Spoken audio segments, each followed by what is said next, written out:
Ada seorang lagi tuan-tuan, dia sentiasa sakit kat dunia. Sedih dia. Kadang-kadang terdetik juga kenapa asyik aku je sakit. Lepas kaki naik ke lutut, lepas ke lutut naik ke tangan.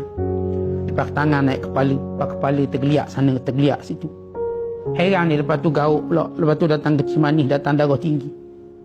Lepas tu datanglah macam-macam penyakit. Akhir dia pun mati. Lalu Allah Ta'ala hisap dia. Maka Allah Ta'ala beri pahala dia banyak. Lalu orang-orang sihat tengok dia, ya Allah, kenapa pahala dia banyak pada kami? Kenapa pahala dia banyak pada kami? Kata Allah Ta'ala dalam hadis yang diriwayatkan oleh Imam Tabrani, saya cuma membaca maksudnya.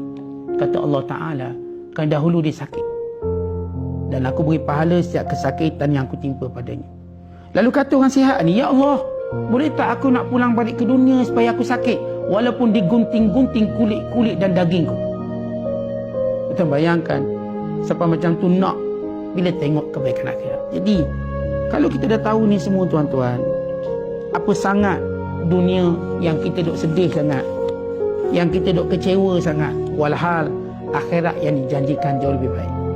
Kalau di sini kita tolak ansur, kalau di sini kita mengalah, maka kita mendapat pahala yang besar. Kalau di sini kita memilih untuk ditipu berbanding menipu, kalau di sini kita memilih untuk dipukul berbanding kita pukul orang, untuk dizalimi berbanding kita zalim orang, kerana kita tahu pahala yang Allah Ta'ala simpan jauh lebih hebat daripada kita cuma nak puas hati kita, nak seronok kita sekejap.